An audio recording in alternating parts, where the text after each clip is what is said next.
Bom, a palestra vai estar falando sobre o tema de preço da energia e alternativas. E primeiro e depois eu vou passar um vídeo do Green, para que vocês possam nos conhecer melhor. Depois a gente continua com as apresentações.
Bom, eu vou passar algumas informações breves, por favor, fiquem atentos. Não ligar o áudio durante a apresentação. Qualquer dúvida envie no chat para que sejam direcionados adequadamente aos palestrantes e em seguida respondidas. Os certificados serão enviados pelo campus e a lista de chamadas será enviada no chat. Fiquem atentos. Vou falar um pouco sobre os professores e sobre os palestrantes que vão estar aqui hoje e daí a gente abre para que seja iniciada a roda de conversa.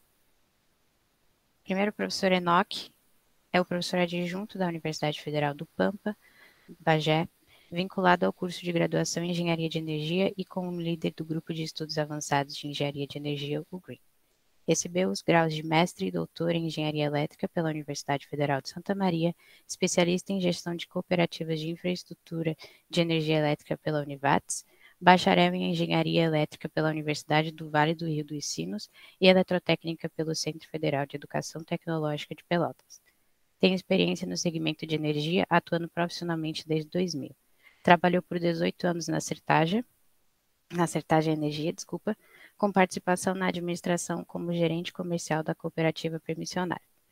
Nesta vivência, entre outras realizações, efetuou o cadastramento de agentes na Câmara de Comercialização de Energia Elétrica e no Operador Nacional do Sistema Elétrico. Acompanhou ações fiscalizadoras da Agência Nacional de Energia Elétrica do Rio Grande do Sul, gerenciou projetos de eficiência energética, participou de estudos de pesquisa e desenvolvimento, coordenou as atividades de reajuste e revisão tarifária, implantou ferramentas de gestão de processos e inovações tecnológicas. Participou também dos processos de migração de consumidor livre e conexão de geração distribuída. Na atuação acadêmica, pesquisa os sistemas elétricos de potência com interesse nas áreas de modelagem e simulação, previsão de grandezas, recursos energéticos distribuídos e flexíveis, aspectos de comercialização e regulamentação, qualidade de energia, proteção e estabilidade, conservação e eficiência energética e redes elétricas inteligentes, smart grids. Sobre o professor Josemar Parisi, possui graduação em Engenharia Elétrica pela Universidade Federal de Santa Maria em 2003 e doutorado em Engenharia Elétrica pela Universidade Federal de Santa Maria em 2008. É atualmente professor associado da Universidade Federal do Pampa. Tem experiência na área de Engenharia Elétrica, com ênfase em controle de processos eletrônicos, retroalimentação, atuando principalmente nos temas de qualidade de energia, eficientização energética, sistemas fotovoltaicos, produção de energia elétrica a partir de gasificação do carvão, conversor corrente contínua em alta tensão e produção de hidrogênio. Sobre Eunice Bayerli, em 2017 e 2018 foi vice-presidente do diretório acadêmico, onde auxiliou na organização de 2 semanas acadêmicas e outros eventos. Foi também voluntário no LASEC, no projeto de eficiência energética nas escolas primeira e segunda edição. Em 2018, foi diretora financeira do 23º Congresso Regional de Engenharia Química. Em 2019, foi bolsista do GREEN, do projeto de extensão Programa de Apoio ao Ensino de Eletromagnetismo na Educação Básica. Em 2020, foi novamente bolsista do GREEN, no projeto de extensão Eficiência Energética nas Escolas, 4ª edição. Durante a graduação, ela realizou cursos na área de mercado de energia, dimensionamento fotovoltaico, gestão de projetos, biogás, entre outros. Em 2021, defendeu o trabalho de conclusão de curso sobre modernização do setor elétrico, oportunidades para o agronegócio. Realizou o estágio curricular em uma gestora comercializadora de energia, onde veio a ser efetivada posteriormente. Nesta, ela gerenciava a carteira de clientes que se encontravam no ACL e o processo de migração de outras unidades. Ela é atualmente líder de projetos na Prolux, Engenharia de Sistemas, em Porto Alegre, na qual ela realiza a gestão de projetos na área de sistema e medição de fronteiras. Ela também é aluna especial do programa de pós-graduação em Engenharia de Produção da Universidade Federal de Santa Maria e está realizando especialização em Engenharia e Segurança do Trabalho. Sobre a Cíntia Flash, em 2020 e 2021 ela realizou o estágio obrigatório na Coradini Alimentos, desenvolvendo interesse em gestão e qualidade de energia. Em 2021 apresentou o trabalho de conclusão de curso, desenvolvendo uma ferramenta chamada Movi ACL, método otimizado de viabilidade econômica de energia no ambiente e contratação livre, e publicou alguns artigos relacionados sobre esse tema. Ingressou no mestrado em Engenharia Elétrica na Universidade Federal de Santa Maria em maio de 2021 e atualmente ela trabalha numa gestora de energia e é a técnica responsável pela carteira de clientes. Bom, eu gostaria de agradecer em nome do Green por vocês estarem participando aqui hoje e vou abrir para vocês falarem um pouquinho e iniciar em seguida a nossa roda de conversa. Gostaria também que vocês acompanhassem, por favor, o Green nas redes sociais, tá aqui as redes, e também a dos nossos palestrantes. Podem postar no Instagram que a gente vai estar repostando o que vocês postarem sobre as palestras. Direciono agora a palavra ao professor Enoque, se ele quiser iniciar. Agradecer, então, aos presentes e a Dominique pela apresentação inicial e fazer essa rodadinha aqui inicial com cada um dos palestrantes, então, e em breve a gente começa os trabalhos. Passo para o professor Josemar também dar essa palavra inicial aí. Agradeço ao convite do Enoque para fazer essa roda de conversa. A gente está num momento marcante da legislação no Brasil sobre energia, e então a gente vai discutir um pouquinho sobre isso.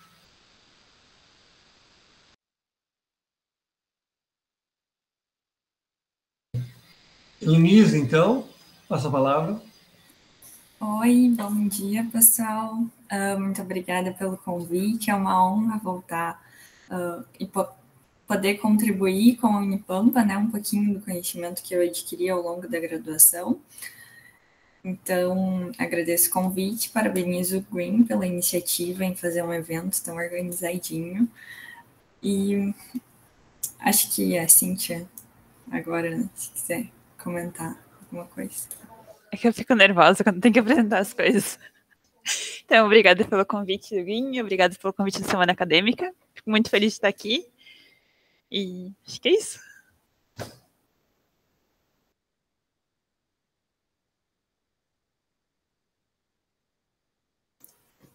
Dominique, é comigo? Pode ser, professor.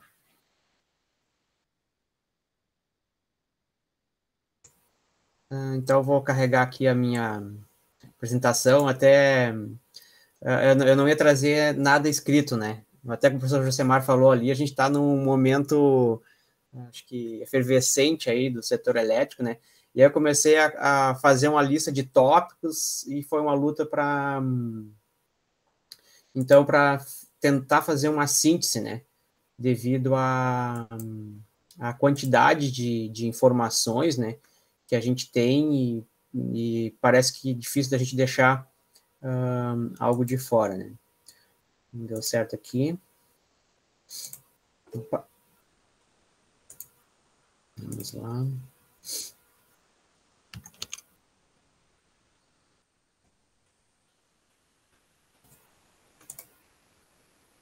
Vou pegar outra guia aqui.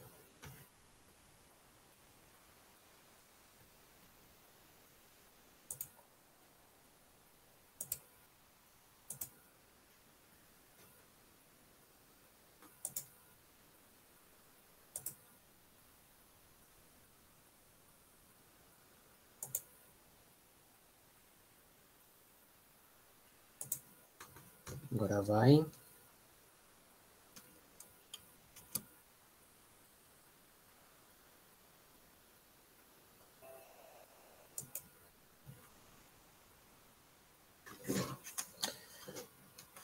Bom, o aspecto, então, da gente discutir o preço da energia e alternativas, né? Quando a gente pensou no tema, até ainda não estava na situação de bandeira extraordinária, as questões mais acentuadas, discussões do risco hidrológico se acentuou bastante depois que a gente decidiu fazer este painel aqui assim. E aí, então, o entendimento, né, de que eu tenho é de que as soluções, então, para as situações, elas passam muito pelas ações de eficiência energética e, na minha percepção, né, então, a eficiência energética, ela se aproxima, né, da definição da engenharia de energia, dadas as características, né, que a gente tem da formação do engenheiro de energia. E então, para encontrar as alternativas, né, para sairmos desses gargalos, né, desses desafios devido aos altos custos com a energia, é importante a gente ter uma visão geral e isso também, de certa forma, é favorecido, né, a formação do engenheiro de energia por ser um tanto generalista, né. Então, nesse contexto, eu trago uns tópicos aqui assim para instigar depois a nossa discussão, numa forma ali de roda de conversa, né, em que a gente vai fazer interações. Então, a pauta, de certa forma, ela é difícil delimitar ela, porque um tema está relacionado ao outro, a gente tem um sistema, um setor elétrico extremamente complexo, né, inclusive o próprio Ministério de Minas e Energia engloba outras áreas, além de energia elétrica, energia como um todo. E então vou trazer aqui uma visão geral do Sistema Interligado Nacional, o setor elétrico brasileiro, comentar sobre a modernização do setor elétrico e aí depois fazer uma entrada ali nas discussões de eficiência energética e os tópicos aí, preço, tarifa e algumas iniciativas, né? Na minha formação, então, sou mais voltado, inclusive, para a parte regulatória, né? E, por vezes, um tempo atrás não era tão importante, e, por último, cada vez fica mais importante a gente estar por dentro das regras, né? Então, também, como a professora ali da disciplina de análise de sistemas elétricos de potência, né?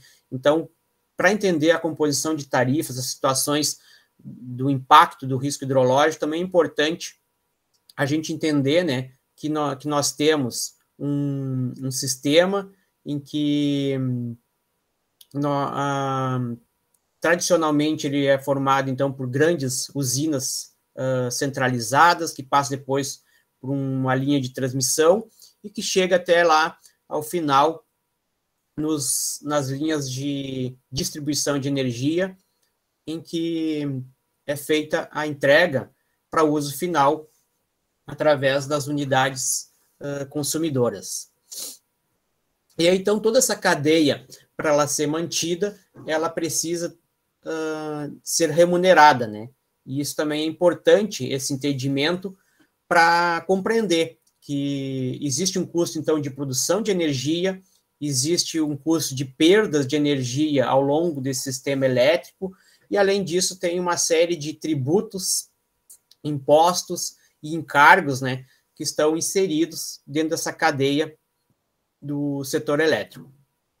E, inclusive, é difícil para muitos entenderem, né, que a diferenciação entre tarifa de energia, entre a TUSD, né, que é a tarifa de uso, e compreender, então, que o que a gente consome não é apenas energia em si, né? A gente consome também serviços de prestadores. Avançando, então, trago para vocês aqui, assim, uma visão do aspecto geográfica para a gente fazer uma interpretação do que é o Sistema Interligado Nacional. Então, hoje o Brasil, até diferente das situações lá de 2001, em que ocorreu o racionamento, né, e aquela crise elétrica, agora existe um regime de expansão que foi implantado e, de certa forma, está muito mais robusto. Mas dizem as fontes, né, que o agravamento da crise hidrológica, por vezes, parece ser maior do que naquela ocasião. Mas, em termos de interligação, então, o Brasil avançou grandemente. Então, nós temos a composição do sistema interligado, de uma representação geoelétrica, eu até gosto bastante desse termo, em que nós temos o que a gente chama de submercados. E esses submercados, então, são coordenados na operação do ONS, que tem o papel, então, de fazer esse acompanhamento, né, do funcionamento do setor elétrico, e ele, então, é o operador nacional do sistema.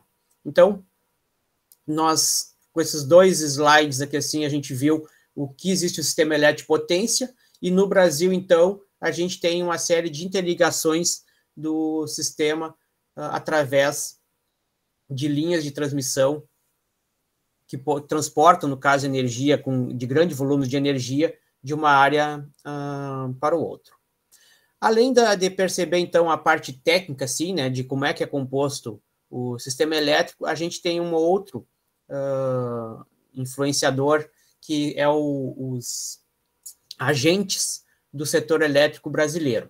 Então, o setor elétrico brasileiro, né, eu trouxe aqui uma ilustração através de um corpo humano, principalmente para quem não viu ainda nenhuma vez os agentes, né, que integram esse setor elétrico brasileiro, pode então fazer uma associação referente à anatomia, né, do corpo humano. Então, nós temos a EPE, que é a empresa de pesquisa energética, e ela, então, é a empresa que faz os estudos, faz o planejamento, traz a visão geral, né, dos recursos que a gente tem disponíveis. A gente tem o CMSE, que é o Comitê de Monitoramento do Setor Elétrico, e é aquele responsável pelos aspectos de segurança. Neste momento, ele se torna um agente muito importante, porque ele é quem, inclusive, define, né, essas políticas, assim, de ações mais severas, né, que, se forem necessárias. A questão de serem algumas coisas compulsórias, outras coisas facultativas, né. Inclusive, a questão ali, aumenta a vazão, diminui a vazão, entra com térmica, são atribuições desse comitê de monitoramento. Inclusive, se vir a ocorrer a questão de estipular regras de racionamento, né. Nós temos também o Conselho Nacional de Política Energética, em quem elabora as diretrizes, e esse conselho, inclusive, vai ser importante agora para definir as diretrizes, né, da valoração da conexão de micro e mini geração no sistema. E a gente tem, então, outros agentes, que seriam as distribuidoras, autoprodutor, gerador, importador, exportador, comercializador e os próprios consumidores em si. E tem também a CCE, que é a Câmara de Comercialização de Energia Elétrica, é quem faz todo esse balanço energético, né, toda a contabilização do que entra e o que sai ao longo do mês, e faz, então, a valoração destes pontos. O ONS, que eu já havia comentado, e também temos a ANEEL, né, que é a grande articuladora, né, desse todo, no caso, que faz toda a parte de regulamentação, no caso, ditas regras, né, faz a parte detalhada das regras, né, definida pelos demais órgãos. E o órgão, no caso, que é responsável pelas políticas energéticas, é o Ministério de Minas e Energia, conhecido, então, aí como MME. Bom, avançando, então, a gente está numa etapa de muitas alterações no setor elétrico, e boa parte dessas alterações, então, estão atreladas a questão do que a gente chama de modernização. Essa etapa, então, de modernização, ela tem uma pauta baseada na transição energética que o Brasil está fazendo para questões de renováveis, e renováveis no sentido mais de eólica e fotovoltaica, porque as renováveis no aspecto hídrico já é devidamente explorada. Outra pauta relevante para o setor de engenharia de energia é a evolução tecnológica, as inovações que estão sendo implantadas, a questão do empoderamento do consumidor, né, e aí pode se associar isso à própria questão da geração distribuída, e também depois, inclusive, que acho que a Elonise e a Cíntia vão abordar a questão da portabilidade, e a questão da sustentabilidade da expansão, né? E a sustentabilidade da expansão, então, assim, quem é responsável, né, por garantir que a gente vai ter energia disponível? E aí, então, aborda aspecto econômico, financeiro, social. E para tudo isso acontecer com equilíbrio adequadamente, nós temos que mexer no arcabouço regulatório, ou seja, colocar as regras adequadamente para que isso ocorra de forma equilibrada.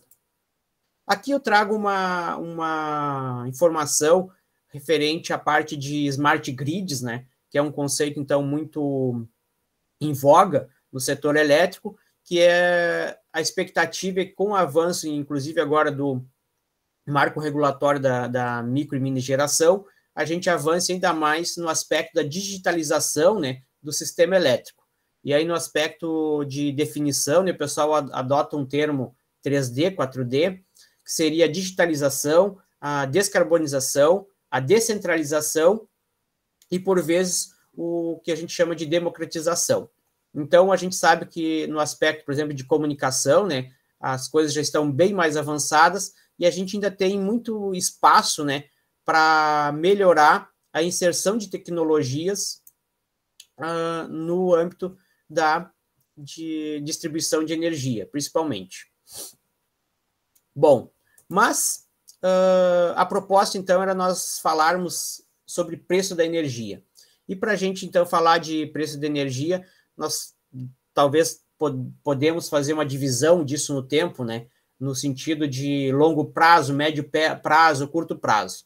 Muitas vezes a gente enxerga mais facilmente as coisas no curto prazo, mas como engenheiros, digamos, temos que estar atento no planejamento, né, energético. Então, o que se espera para frente é uma questão de avanço na questão da produção sustentável. Um exemplo de produção sustentável é a questão de implantação de usinas híbridas, fazendo combinações de fontes intermitentes com fontes despacháveis, fontes de energia firme. Há questões de avançar nos leilões, né, de eficiência energética, como teve um acontecimento recente em Roraima, que contemplava, inclusive, armazenamento de energia.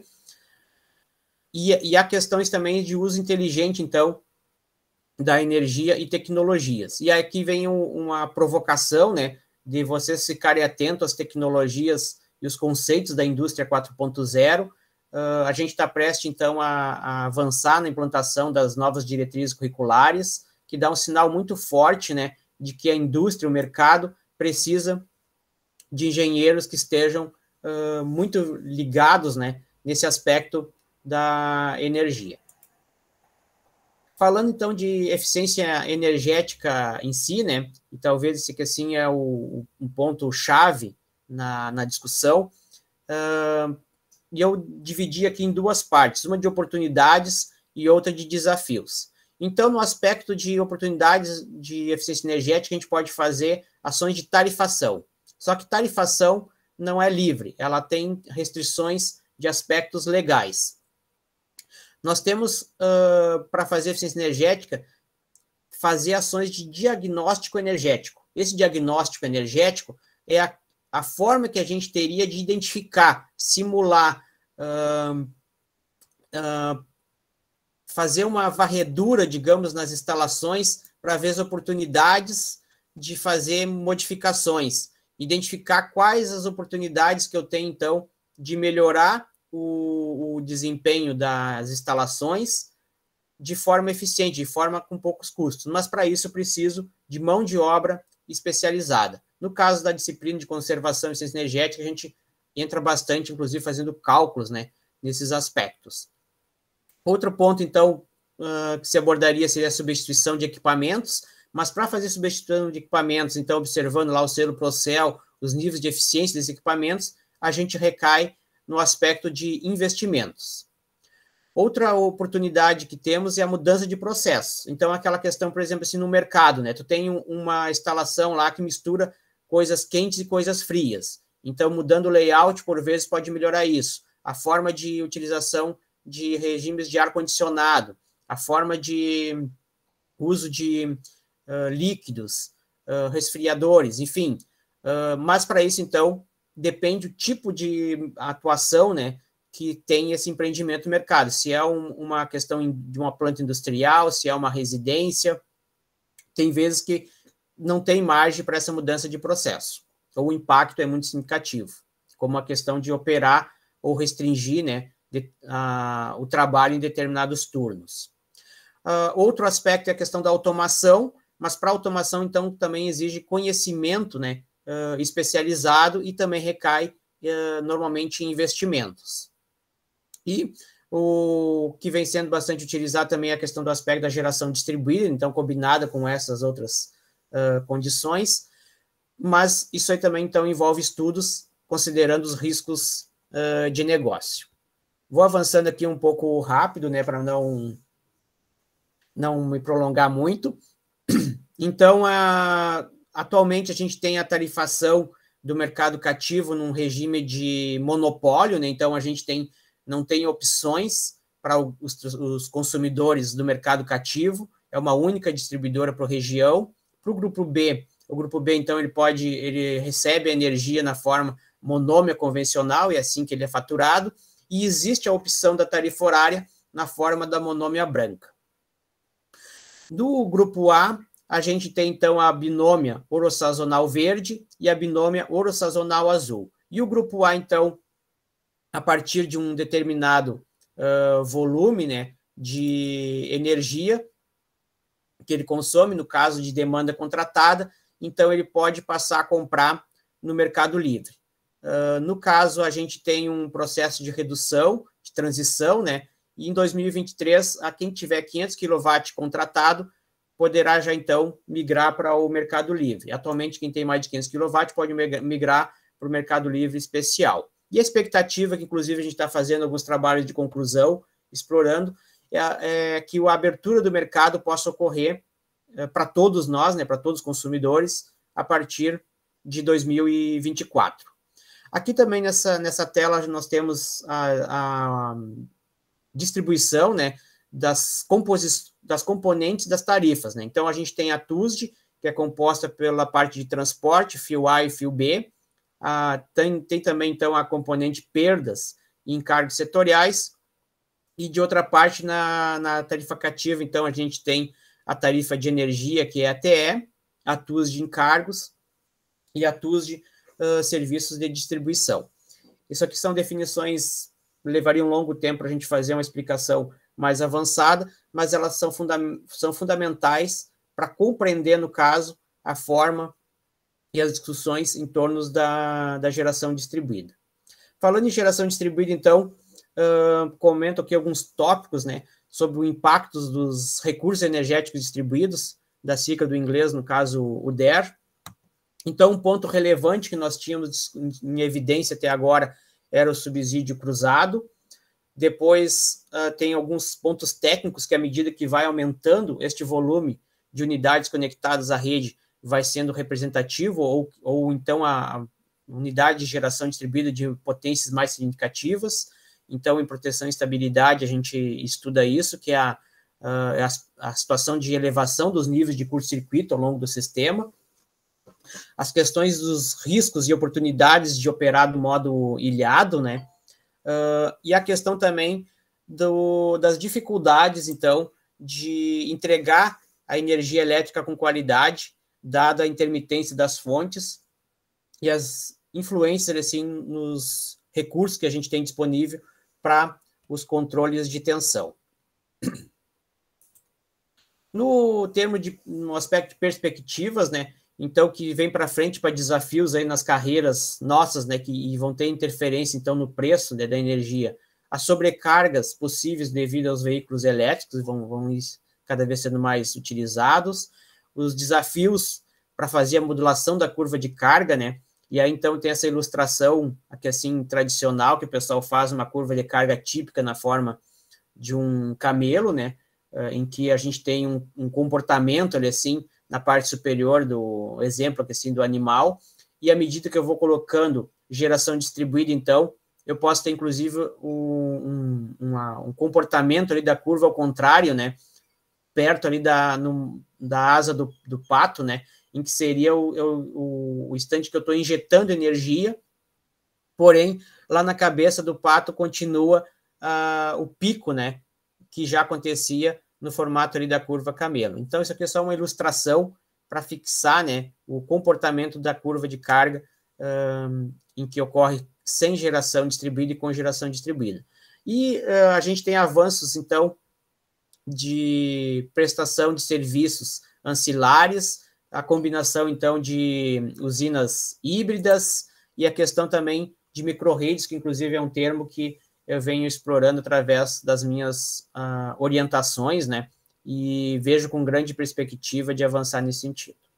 Bom, mas falando então de preço de energia, vamos lá aos acontecimentos recentes, tá? Então, nós temos acontecimentos recentes, a portaria do Ministério de Minas e Energia número 22, e o que ela traz? Proposta de um programa voluntário de demanda de energia elétrica. O que seria, então?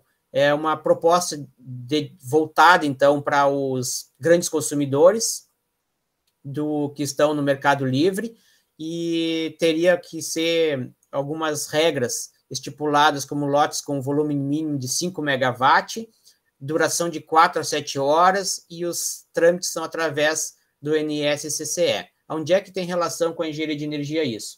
Então, esses grandes consumidores, a expectativa que se tem é que eles façam movimentos, né, de instalar geração distribuída. Então, a gente está falando aqui de consumidores eletrointensivos, né, que têm grandes plantas e que compram no Mercado Livre, mas podem ver nessa proposta que, assim, uma oportunidade de redução da sua demanda e adesão, então, a este programa.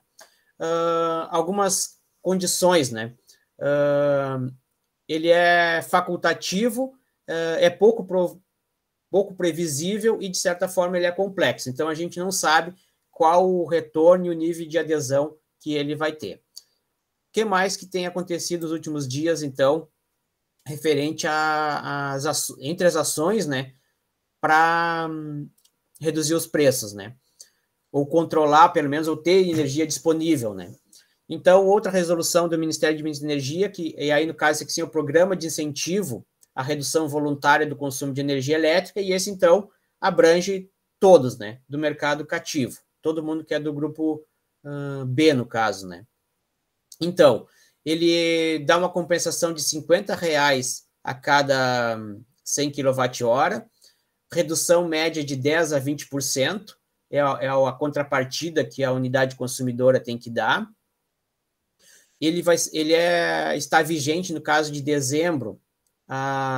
setembro a dezembro de 2021, então vai pegar esses meses acumulados de 2021 e comparar com 2020. E ele pode ser estendido, então, uma nova rodada a abril de 2022, sendo que, então, em janeiro, digamos, a gente teria, quem conseguir atingir essa faixa assim, de 10 a 20, vai ter essa compensação em janeiro. O que mais? Ele é, então, um programa facultativo, ele é pago pelo próprio consumidor, então alguns consumidores vão pagar esse benefício para os outros, e, de certa forma, ele é pouco previsível, né? Então, não se tem ao certo qual o retorno que ele vai dar. Outro aspecto, então, de ações foi a resolução do Ministério número 3, e essa no caso, ela é compulsória, ela é paga pelo consumidor e ela é previsível. E ela trata, então, da bandeira tarifária de escassez hídrica, né, que já saiu em todas as notícias aí. Então, a bandeira tarifária que tinha aquela lá, a verde, amarela e a vermelha, então ela foi sobreposta por esta bandeira, que, no caso, está vigente de setembro de 2021 a abril de 2022 e custa R$ 14,20 a cada 100 kWh. Bom, e aqui talvez o ponto que mais chame atenção e que mais seria expectativas das discussões, que é o PL 5929/2019, traduzindo isso, então, ele é o marco regulatório, né, da microgeração e mini geração distribuída. O que ele traz, então, vou citar alguns pontos aqui, tá?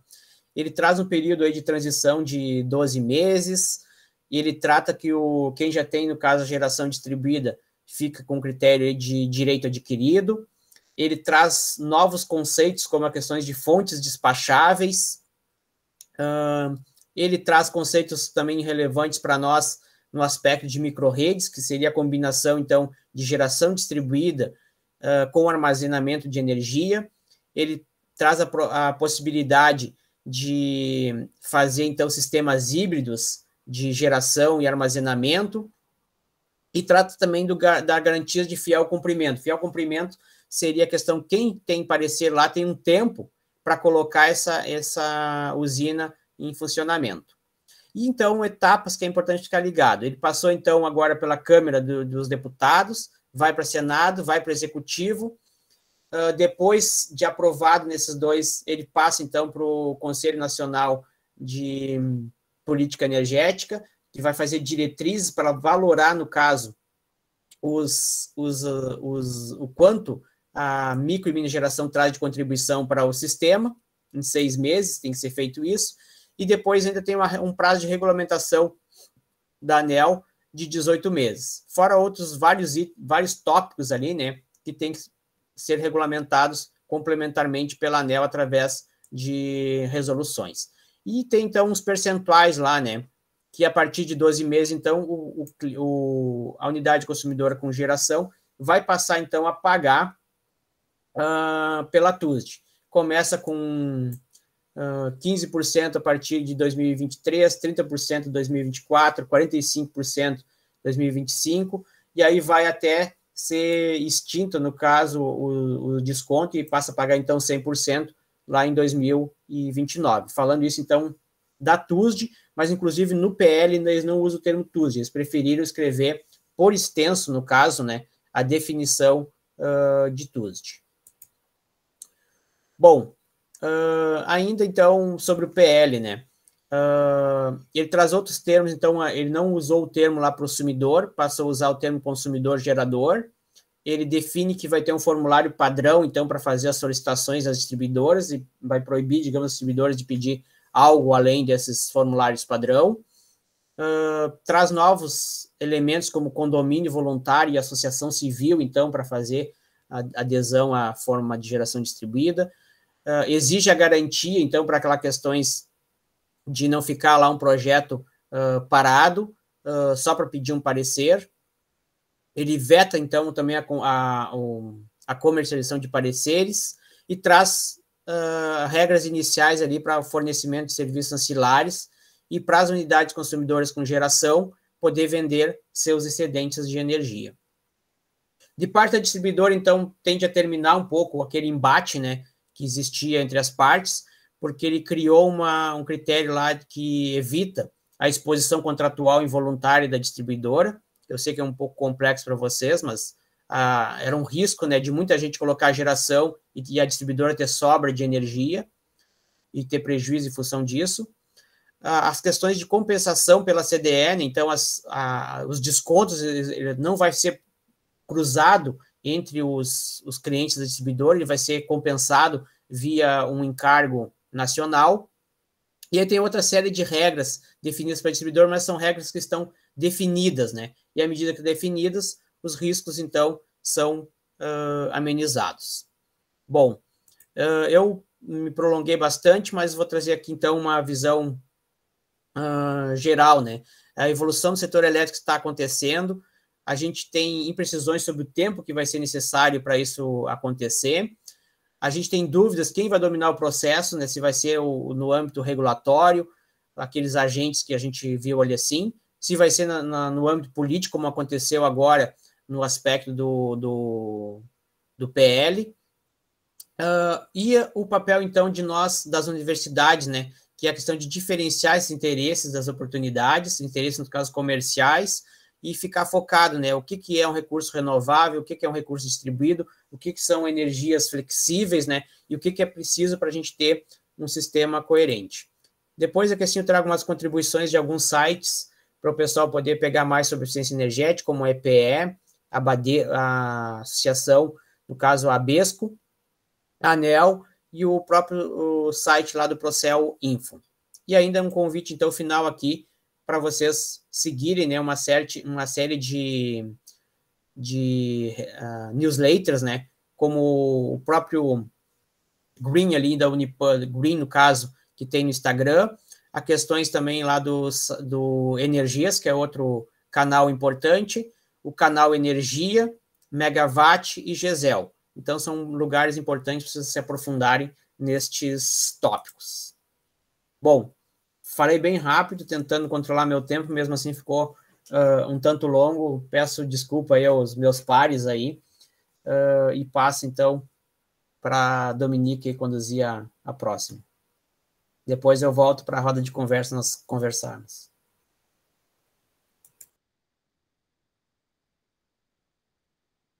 Muito obrigada, professor. Foi muito esclarecedor e muito boa apresentação. Se a Elonise quiser continuar agora, posso passar a palavra para você, Elonise. Pode ser, Dominique. Vou apresentar aqui, então. Muito obrigada.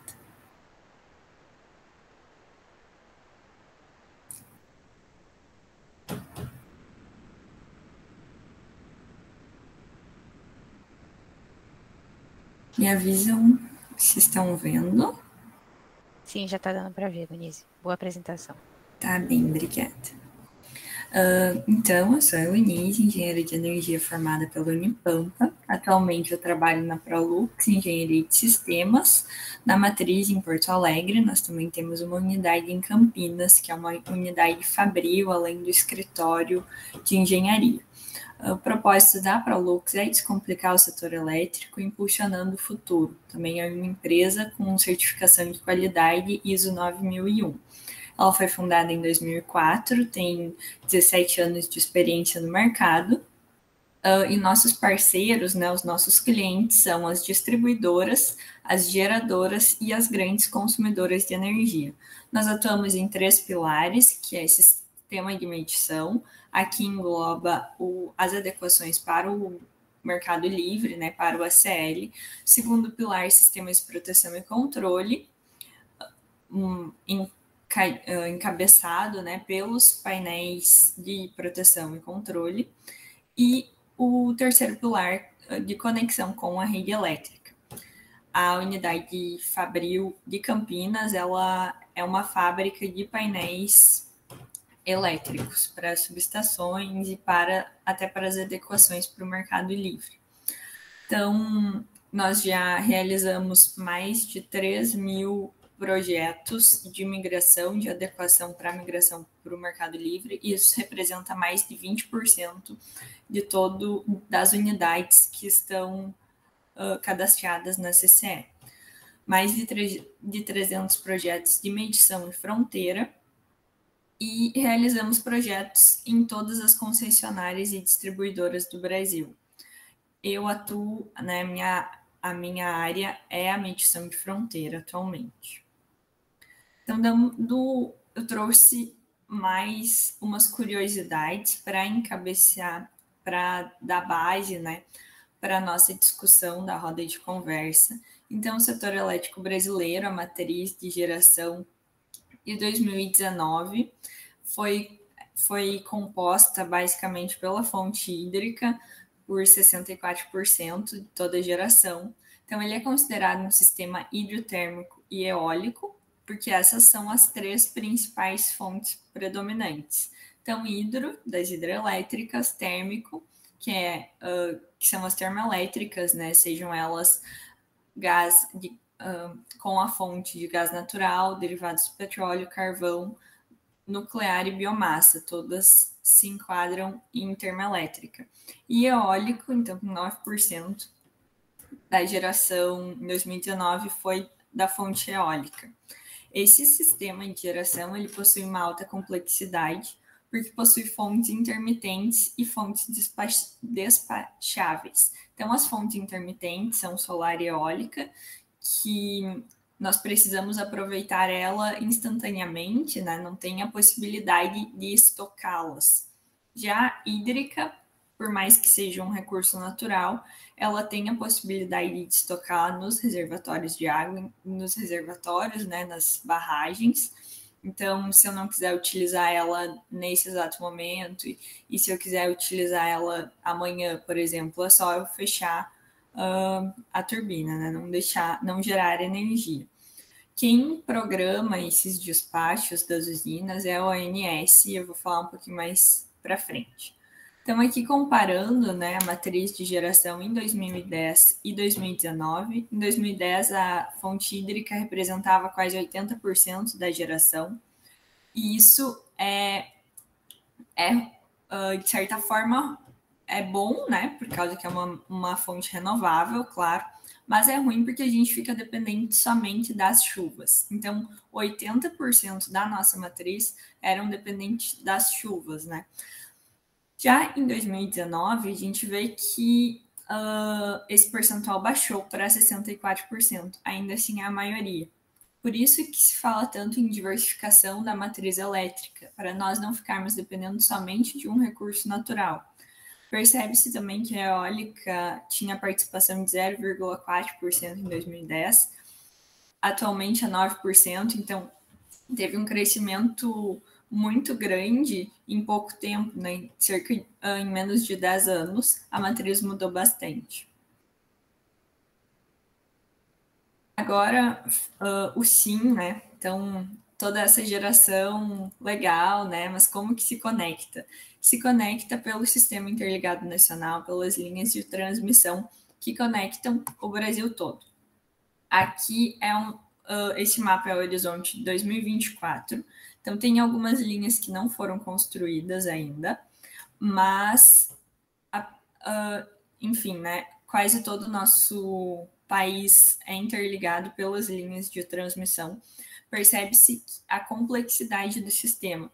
Por mais que temos fontes intermitentes e despacháveis, nós também temos uma malha de transmissão gigantesca, que tem dimensões continentais.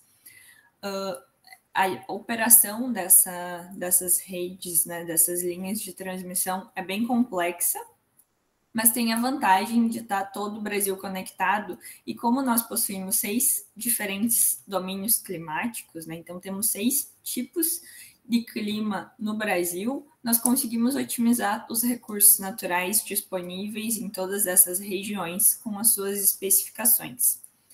As linhas de transmissão conectam o consumo com a geração, né, com exceção de sistemas isolados. E atualmente há 145.600 quilômetros de linhas de transmissão. Eu vou apresentar aqui bem rapidinho um mapa da ONS. Então, aqui tem um mapinha do Brasil, né? Então, tá, vou fazer assim. Acho que dá para ver, né? Então, aqui dá para selecionar as linhas de transmissão. Enfim, né? Os sistemas isolados, a maioria na região norte, então, né? Isso também é um processo de uma das iniciativas de modernização do sistema elétrico, é interligar todos, extinguir, né, os sistemas isolados, deixar todos eles conectados às linhas de transmissão. Esse fator também encarece a fatura de energia de todos os outros consumidores, que a gente está pagando.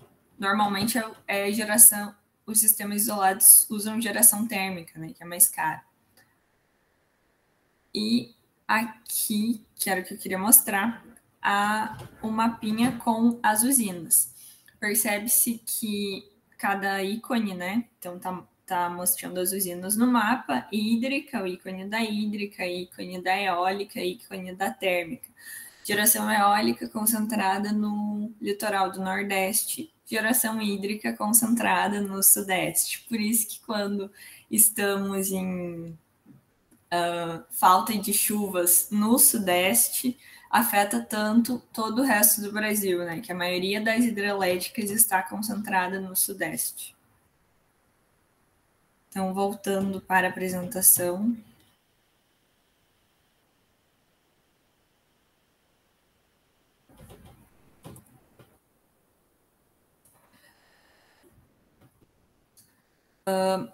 Outro ponto interessante também, né?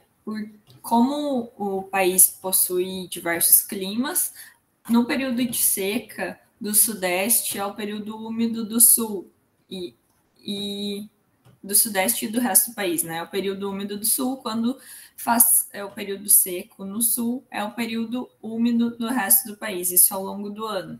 Entretanto, como a maioria das hidrelétricas estão localizadas no Sudeste, por isso que influencia muito a previsão do tempo, né? As previsões climáticas dessa região. Aqui eu trouxe, então vai ter um leilão agora, dia 30 de setembro.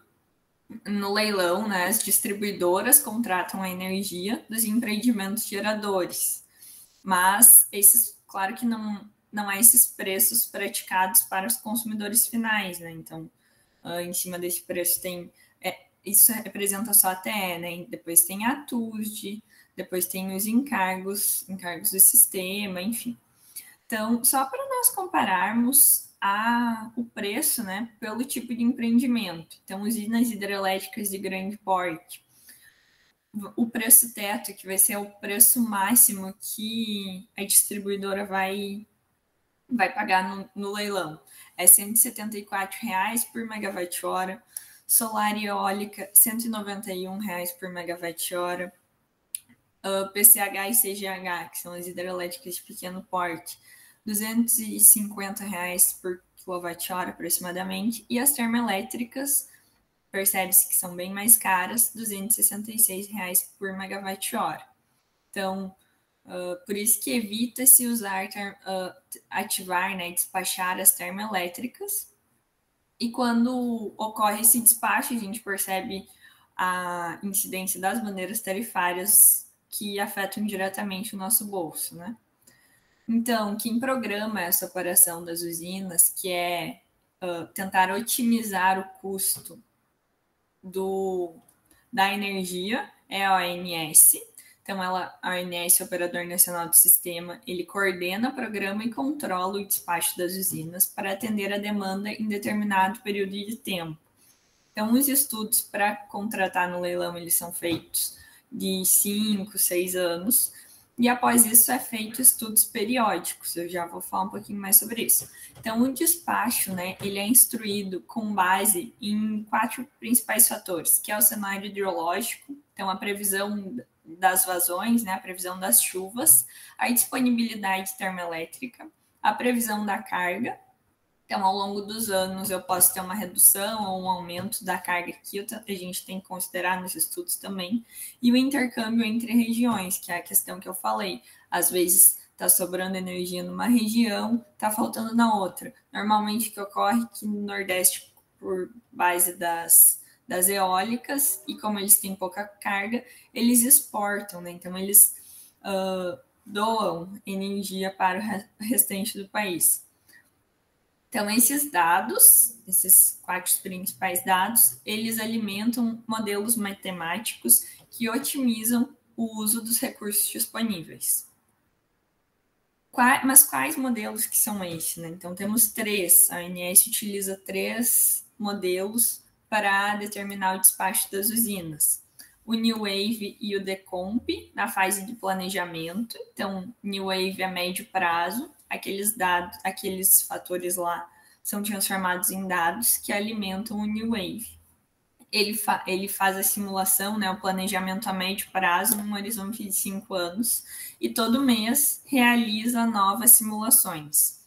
A partir desses dados que geram os dados para a contratação do leilão, né? Então, mas esqueci de falar, mas aqui esses 4 fatores são disponibilizados pela EPE. Então, a EPE pesquisa, manda para a ONS, ela roda a simulação no New Wave.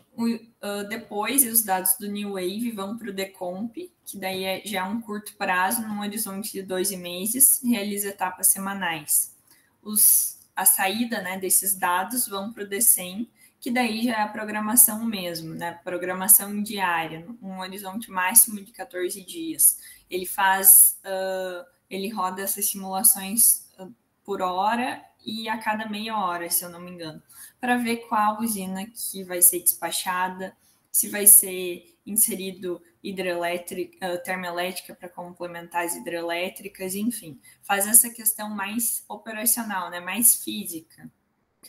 Então, o despacho, né, ele ocorre otimizando o uso dos recursos com o menor CMO. CMO é o custo marginal de operações, é o preço para produzir o próximo megawatt-hora, em reais por megawatt-hora, né? Então, o ONS ele busca minimizar o custo total de geração, e esse custo total é representado pelo custo presente mais o custo futuro. Então, tem um dilema do ONS, né? Com base em todos aqueles modelos matemáticos, ok, tem os modelos matemáticos, mas eles não tomam uma decisão sozinhos. Então, o ONS tem que entrar e tomar a decisão de usar só hidrelétrica ou de complementar as hidrelétricas com a geração térmica. Mas isso tem que ser pensado a curto prazo, né, no prazo imediato e no custo futuro. Então, se ele utilizar só a hidrelétrica e se chover, no futuro tá ok, né, tomou a decisão correta. Mas se ele usar só a hidrelétrica, não despachar termoelétricas e fizer seca, então a gente tem um déficit de energia a longo prazo, se não chover, se for seca. Então, o custo futuro vai ser maior, que tem que ponderar. Agora, se ele usar as termoelétricas, né, que seria aqui embaixo, se ele usar as termoelétricas para complementar a geração hídrica e fizer seca, ok, foi a decisão correta a longo prazo. Mas a curto prazo, mas se chover, não foi a decisão correta, porque vai ter um desperdício de água, né, nos reservatórios. As usinas vão ter que abrir, deixar a água escoar sem gerar. E daí, quando o CMO é muito maior que o previsto e o contratado, a ANEEL ela entra em ação e garante a modicidade tarifária. O que é a modicidade tarifária? São tarifas justas, tanto para o empreendedor, para o gerador, tanto para o consumidor.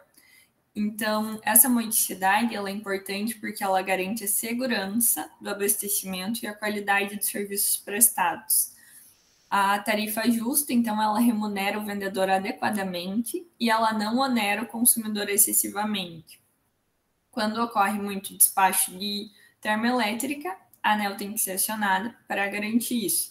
Qual que é o impacto no consumidor final? No ambiente de contratação livre, no ambiente de contratação regulada, né, que é o ACR, enfim, todos os consumidores residenciais do grupo B, o custo chega até nós, né, até o consumidor, pelas bandeiras tarifárias. Já no ambiente de contratação livre, esse custo adicional, ele reflete no valor do PLD horário, que reflete no encargo de serviços do sistema, que é o ISS, é cobrado através da liquidação financeira pela CCE. E, em consequência, né, reflete no PLD mensal. Então, era isso, basicamente, que eu trouxe para hoje. Se alguém tiver alguma dúvida, pode mandar ele no chat ou me contatar em outro meio de comunicação que eu estou à disposição para conversar.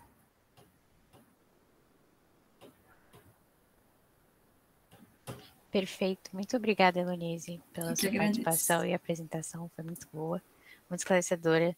Tem algumas coisas muito interessantes na sua apresentação. Muito obrigada. Eu vou passar agora a palavra para a Cíntia, por favor. E daí depois eu vou passar para o Josemar e aí a gente inicia a roda de conversa. Ok? Ok, então, bom dia. Vocês estão me ouvindo? Sim, tá perfeito. Deixa eu ver aqui.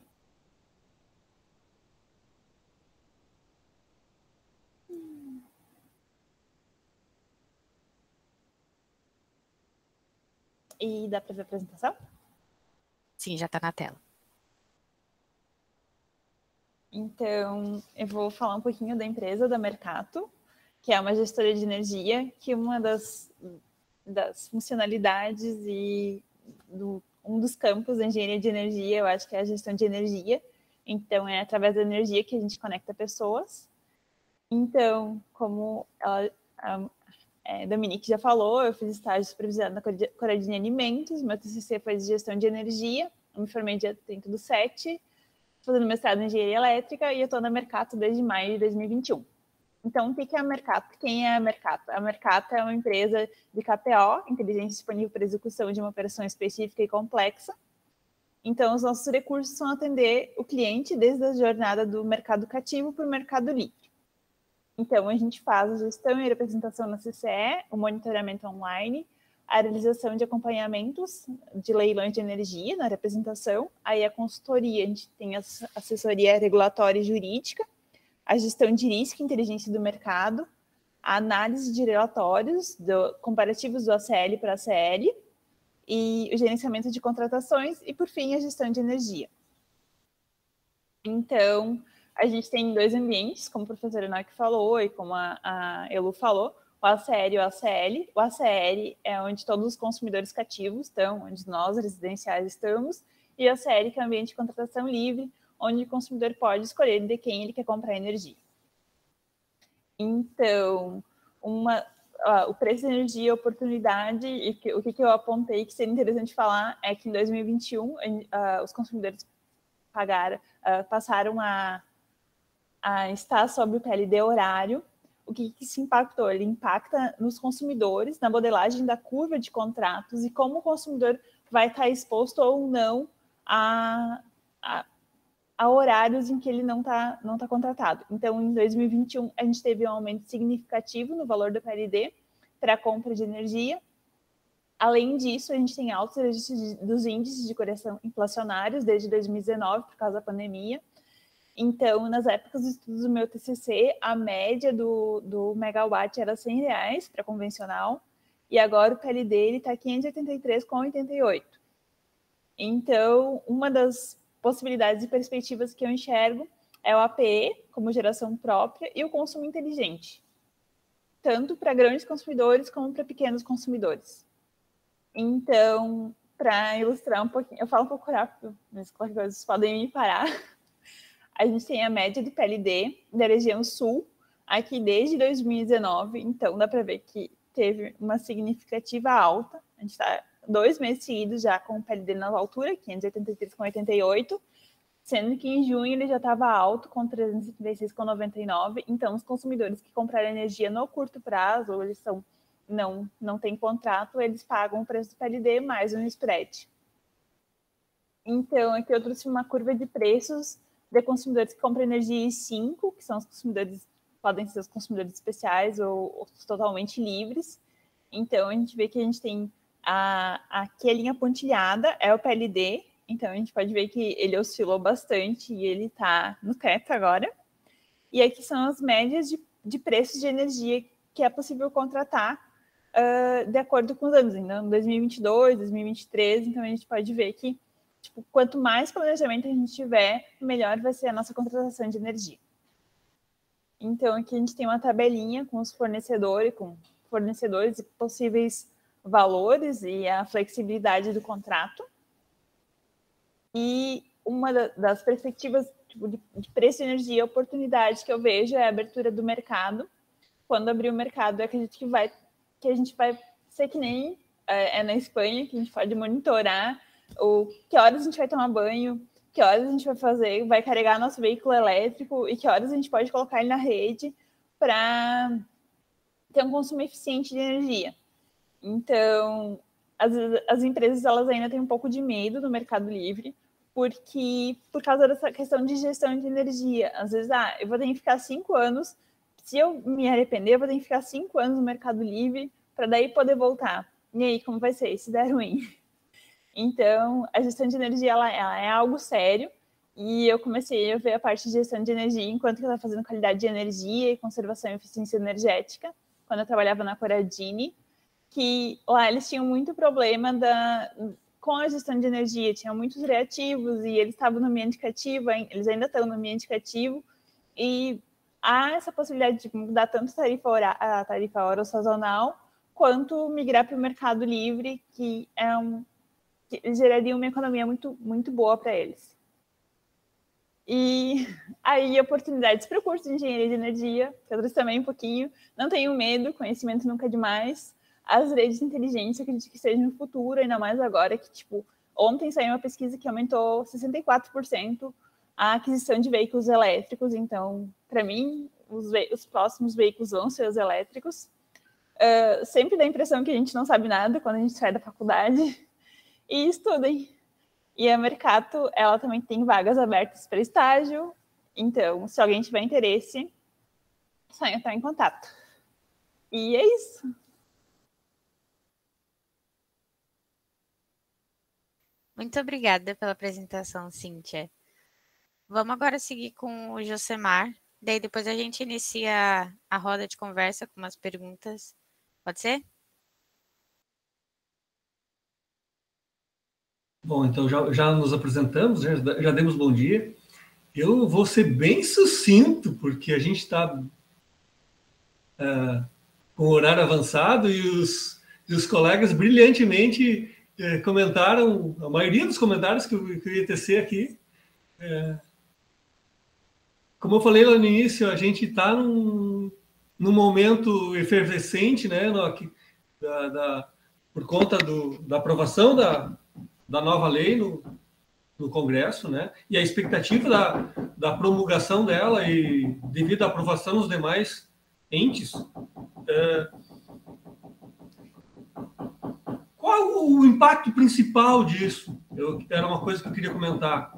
É a segurança jurídica.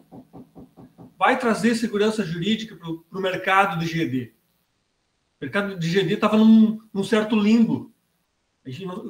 A gente, gerador de energia, não sabia o que ia pagar amanhã. A regra podia mudar a qualquer hora.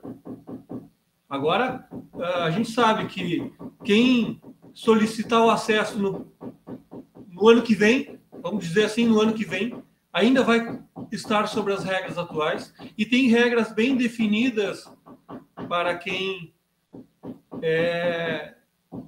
ingressar depois, certo? Como a Cíntia muito bem falou e estava na sua apresentação, uma das alternativas para reduzir o gasto com energia é geração própria.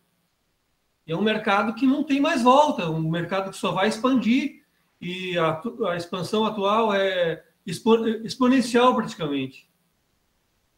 Certo? Eu coloquei ali, logo acima no chat, 2 links do canal da Bárbara Rubim e o link do texto na íntegra que foi aprovado pela Câmara dos Deputados. Então, quem tiver mais curiosidades sobre, assista os vídeos, leia o texto, certo? Algumas coisas a se destacar. Até eu peguei o texto aqui e dei uma destacada nele, uns pontos que eu gostaria de comentar. A possibilidade do sistema de armazenamento. A legislação atual, ou as normas atuais da ANEEL, elas não permitem armazenamento. Sistemas híbridos também não é permitido atualmente. Não é claramente permitidos, vamos dizer assim, vou me corrigir um pouco. E isso, tecnologicamente, já se tem, por exemplo, inversores fotovoltaicos que é possível conectar um banco de baterias e ele fazer uma gestão de energia de forma horária, por exemplo, para que o consumidor ou o cliente de uma concessionária consiga fazer o manejo do seu consumo, né? O manejo entre aspas, né? Para que os seus custos sejam menores possíveis. Quem assistiu o vídeo da Bárbara Rubin, ela tem um estudo ali que ela comenta também. Eu vou atropelar as coisas, né? Ela comenta sobre quais são as perspectivas para quem solicitar uma conexão de uma GD depois do período de transição, depois de 1 ano da promulgação da lei. Praticamente não há impacto no tempo de recuperação financeira, porque a lei prevê a cobrança integral da TUJ, mas ela retira a cobrança de outras coisas. E uma coisa compensa a outra praticamente. Então, o prazo da recuperação financeira não é muito impactado nisso, certo? Deixa eu ver se alguma outra anotação importante aqui na lei.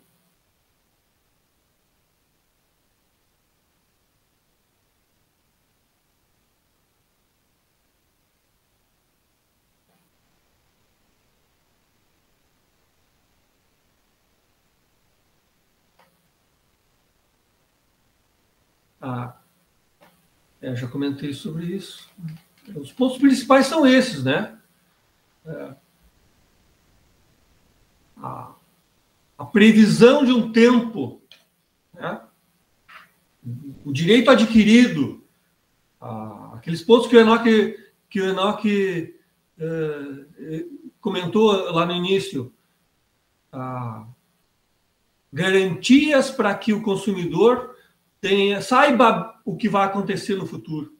E isso é muito importante para quem está trabalhando com GD, né? Os integradores, o pessoal que vende solar, o pessoal que vai trabalhar com eólica, quem vai comprar no Mercado Livre, né, Cíntia? E essas previsões, da regra não mudar logo ali, elas abrem muito campo para empresas, trazem segurança para as empresas, e traz segurança para o cliente, traz até mesmo segurança para a concessionária, aquele limite, né? Porque eu sempre comento nas minhas aulas, quem é mais antigo, meu aluno, sabe que eu comento, não é justo para o meu vizinho ter que pagar sobre as perdas que eu causo, gerando energia. Não é justo.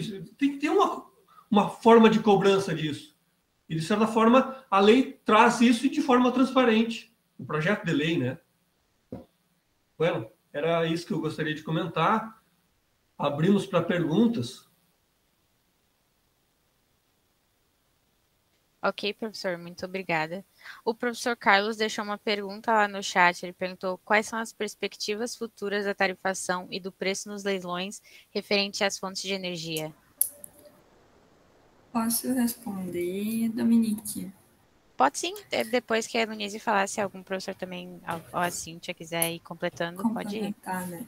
Isso, tá. Então, sobre a tarifação, eu acho que vai bem no que o professor Josemar falou, de tornar as tarifas mais justas possíveis, tanto para a GD, né? Não faz sentido o meu vizinho, igual a mesma situação que ele falou, não faz sentido o meu vizinho pagar pelas perdas que eu causo na rede, né? Se eu tiver geração distribuída. Então, acho que o PL, projeto de lei, veio bem nesse sentido. A gente também percebe que o PLD horário impacta no mesmo viés no Mercado Livre, então ele cobra do consumidor, porque a gente, é visível, né, que ao longo do dia tem preços diferentes de energia. O PLD horário contribui a isso. Uma alternativa no ambiente regulado é a tarifa branca. Então, E também a extinção dos benefícios, né, como o rural, o consumidor especial das fontes incentivadas. Então, tudo isso tende a tornar as tarifas mais justas o possível para os consumidores. Ao meu ver, eu acredito que essa é uma grande tendência. Você vai pagar pelo que você estiver consumindo em determinado horário.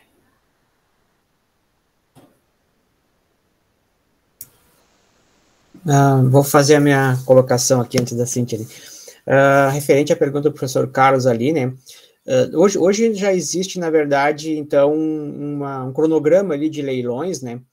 Dedicados ao mercado regulado, né? Então, existe ali o leilão no formato A1, né? Que quer dizer um ano à frente, depois tem o A3, o A4, o A5, agora temos até o A6. Então, tem um regime assim, de leilões estipulados. E esses leilões, na verdade, então, os empreendimentos se cadastram e concorrem entre si, né? E alguns deles trazem especificações ainda por fontes, né? Tantos megawatts para cada fonte, mas cada leilão, então, ele passa por aquelas políticas energéticas, assim, através daqueles órgãos, né? Que a gente comentou antes ali, né? Então, tem a EPE, que faz os estudos, tem o conselho lá que faz as políticas e o MME que implanta, então, essas políticas, né? Perspectivas, né? Isso, percepção minha, no caso. Eu acho que a eólica ainda continua, talvez, a mais competitiva. Depois, a solar, a gente vê com certo crescimento, ali assim. Eu tenho muita expectativa sobre o formato das usinas híbridas, no caso, né? Que podem, então, agregar bastante essa questão do aspecto da intermitência com o aspecto da questão despachável. E a gente fica abismado, né, quando a gente olha assim nos leilões, a energia, no caso, ela é vendida a 100 e poucos reais o megawatt-hora, e hoje, atualmente, a gente está pagando quase 3 mil reais o megawatt-hora, tá? Então, isso é alarmante. Então, todos nós achávamos muito caro, digamos, uma geração distribuída, né, que chegava ali na casa de 800 reais, né, se for olhar isso a custo Brasil, pegando o todo, né, e hoje a gente está pagando quase 3 mil reais, assim, o megawatt-hora. Então, a perspectiva também tem que ter uma guinada no aspecto regulatório, que hoje, então, se usava margens relativamente apertadas, né? Embora, então, a gente tenha um regime hidrológico, aquela figura ali, assim, que a Elonise até aproveitou, do ONS, né, sobre o que colocar em operação, né? Então, fica evidente que a gente vai ter que aumentar nossas margens, né?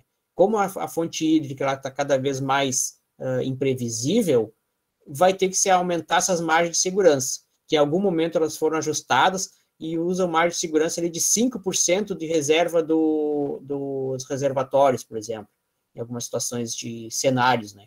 Então, acho que esses cenários aí de previsão vai se cada vez procurar ter mais água armazenada no reservatório com mais prazos de antecedência.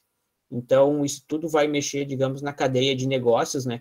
E se espera sempre que seja feito de forma equilibrada, mas que seja feito alguma coisa, né? Para a gente não, de novo, voltar a ter esses momentos assim que distorcem toda a lógica, né, de mercado, que isso também não é bom para ninguém, né? Um regime permanente, assim. Isso é uma percepção geral minha que assim.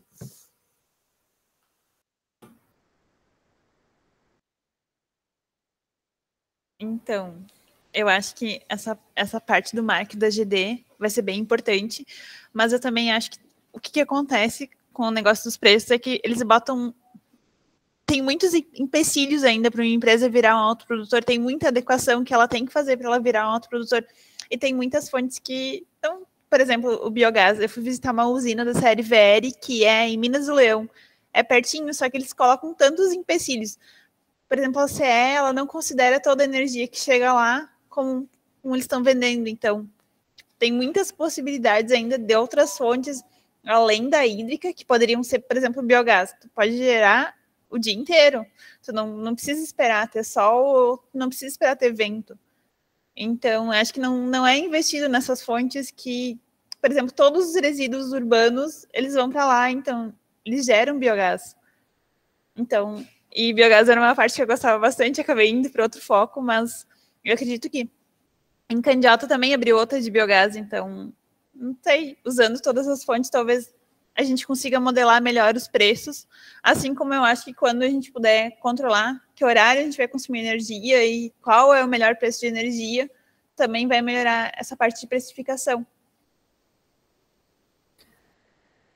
Eu tenho outra consideração, que eu estava pesquisando o edital do leilão para trazer aqueles valores dos empreendimentos, e eu olhei que dos resíduos sólidos, né, de esgoto, a geração, então, isso, eu acho que já é um ponto positivo. O biogás está participando do leilão como uma fonte no leilão A5, né, daqui 5 anos, e o preço teto era 600 e poucos reais. Ainda é caro, mas eu acho que tende a ser olhado de outra forma, né, e vai se tornar mais competitivo à medida do passar do tempo. Então, para ver que, enfim, diversificar a matriz mesmo, né, e é uma fonte que consegue estocar e despachar a qualquer hora.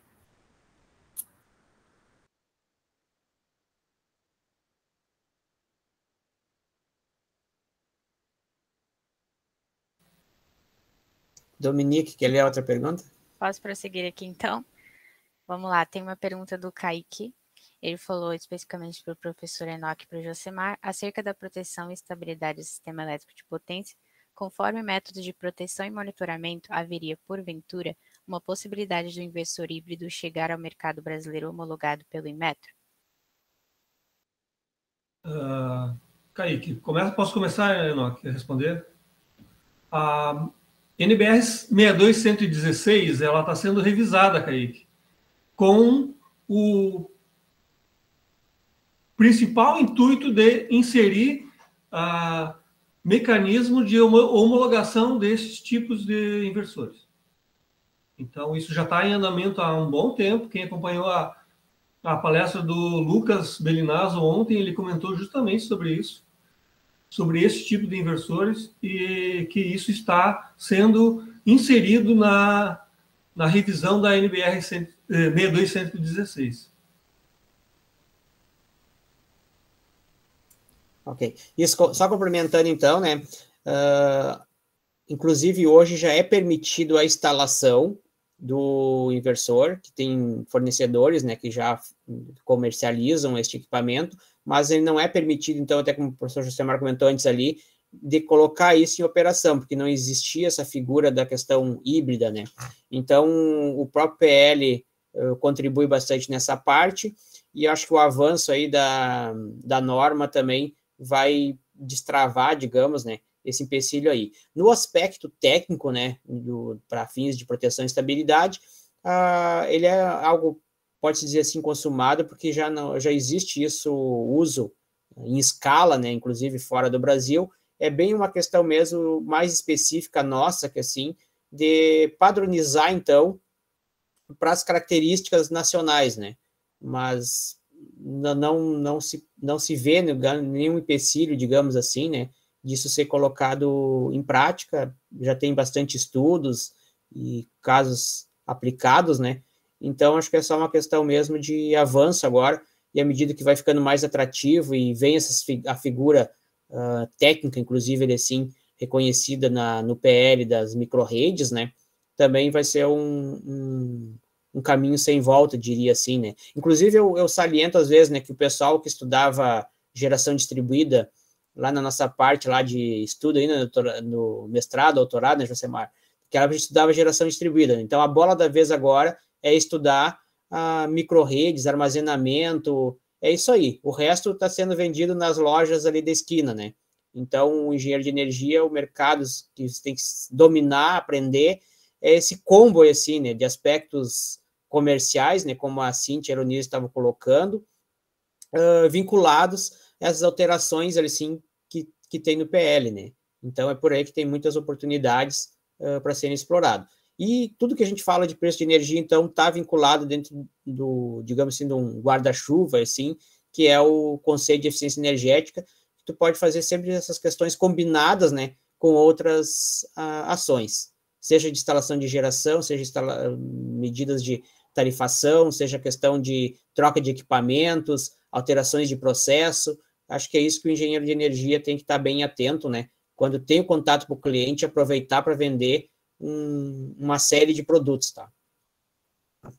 O que está acontecendo bastante agora com os autoprodutores é que eles estão colocando um gerador que eles podem ter os painéis fotovoltaicos, só que eles não injetam corrente na rede. Então, a distribuidora dispensa eles de algumas adequações, porque se eles viram um autoprodutor, eles têm que investir em TPs, em TCs.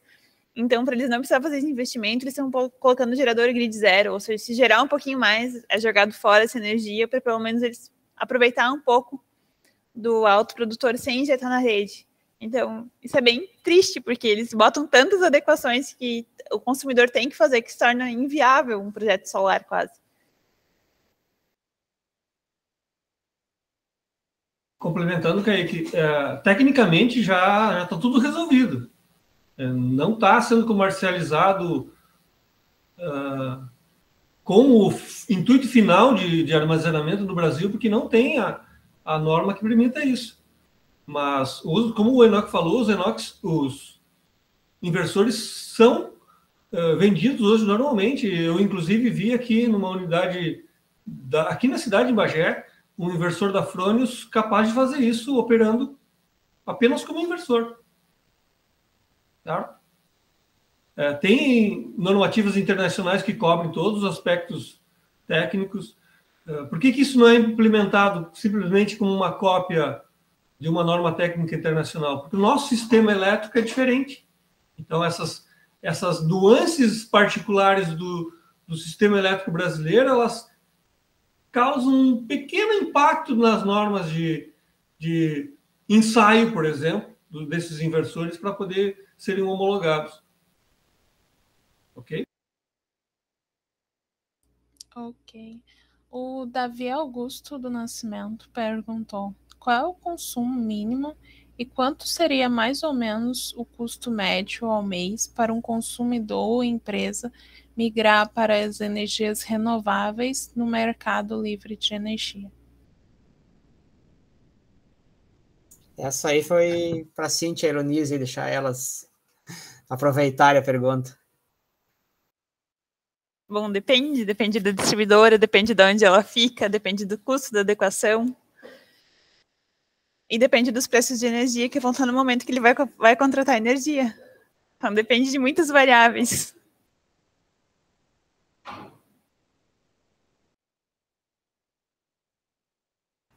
Eu acho que é basicamente isso, né? Cada distribuidora tem o seu preço, tem de energia, tanto da TE, tanto da TUSD. A TUSD vai continuar pagando para a distribuidora, então tem que analisar o preço da TE, comparar, né, fazer uma análise de competitividade. Também tem a questão das fontes incentivadas, que tem desconto na TUSD, mas isso vai sair fora daqui uns anos, acho que daqui dois anos, se não me engano, 3. Então, que daí não vai dar mais para migrar comprando fonte incentivada. Mas qualquer coisa a gente manda o nosso TCC. É só nos mandar uma mensagem. Que fica mais fácil de analisar. Tem os fluxogramas que eu acho que dá para entender. Mas acho que no meu, mais ou menos, eu não sei quanto que eu estimei o custo de adequação da SMF, mas no mínimo, uns 20 mil, talvez, não sei. É que tem alguns que é bem fácil, é só tomadas e algumas coisas, mas tem outros que é mais complicado. Mas eu acho que ele quer saber o custo no mês, não de adequação. Tá, deixa eu tentar ajudar aqui. Existe uma conta mágica no mercado, né? Que o pessoal fala assim, se a tua fatura é mais 40 mil, tu é apto a migrar.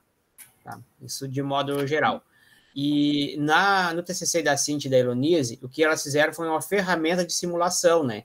Que aí, então, tu pega essas variáveis e coloca elas ordenadas, né? O que são custos fixos de migração, no caso que seriam investimentos a serem feitos, e o que são os custos variáveis que tu teria depois mês a mês, né?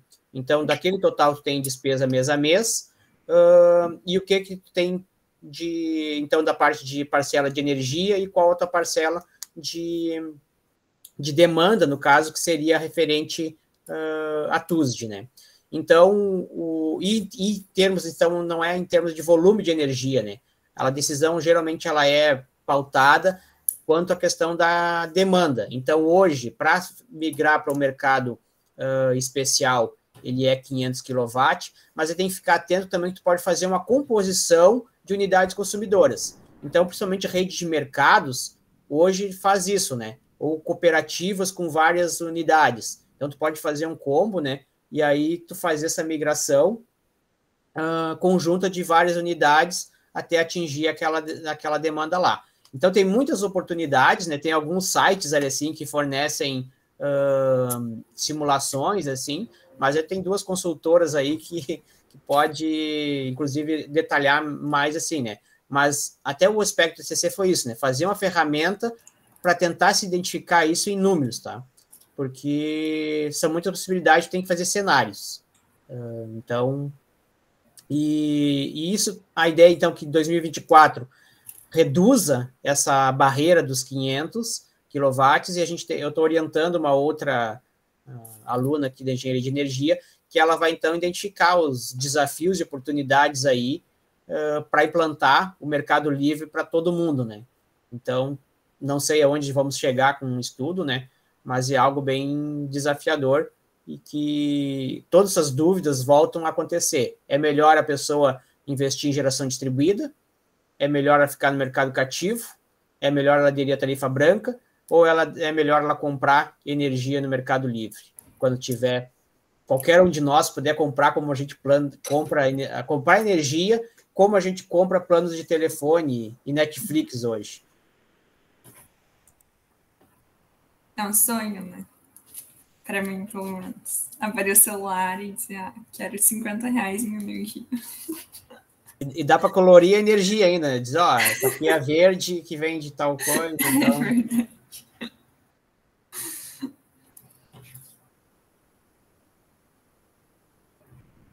Tem mais uma pergunta no chat do Luiz Miguel. Temos atualmente condições de evitar um possível apagão ou ainda não temos as condições técnicas de correção das oscilações da energia elétrica distribuída, salvaguardando a oferta de energia? Posso iniciar a resposta, Renato? O armazenamento vai melhorar um pouco isso, mas a gente é dependente de energia firme. O Sistema Elétrico Nacional é dependente de energia firme, de energia despachável. Então, sem um investimento numa grande usina hidrelétrica, numa usina térmica confiável, a gente vai sempre correr esse risco. Infelizmente.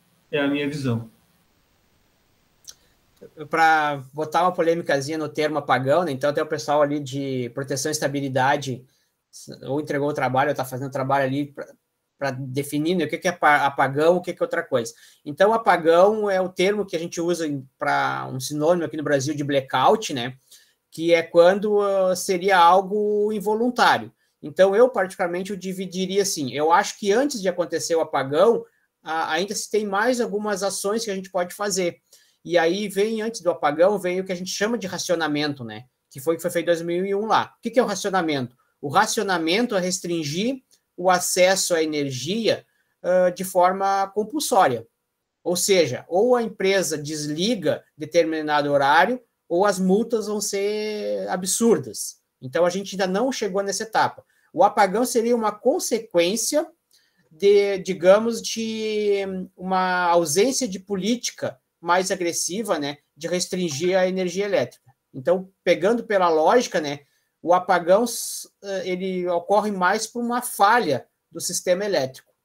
E a escassez de água pode levar a isso e fica mais susceptível isso acontecer à medida que eu tenho a fonte firme, né, com menos capacidade de fornecer energia, e claro que está se aproveitando o máximo que dá dessas fontes intermitentes neste momento. Então, fica mais suscetível a acontecer apagão.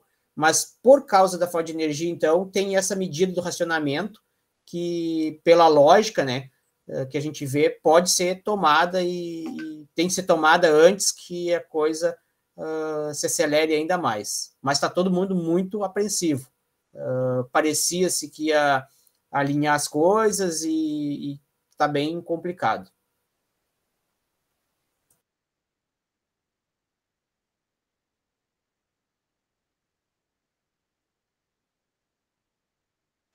Bom, não temos mais perguntas no chat.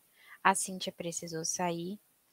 E, bom, se ninguém tiver mais nenhuma contribuição, eu vou encerrar por aqui hoje. Muito obrigada aos palestrantes por terem aceitado, por terem vindo e contribuir com esse conhecimento para a gente. Acredito que o pessoal gostou muito, tem muitos comentários ali no chat, agradecendo a palestra e a ótima discussão de conteúdo.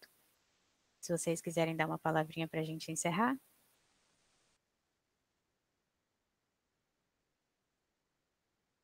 Então, eu vou fazer a frente aqui. Assistiram. Um bom dia. Boas palestras hoje de tarde, ou minicursos.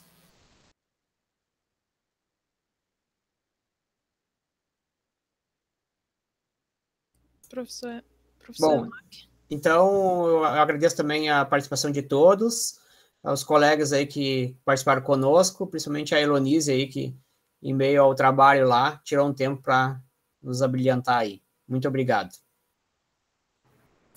Muito obrigada pelo convite. Parabéns novamente ao Green e a toda a equipe da organização da Semana Acadêmica. Boa tarde.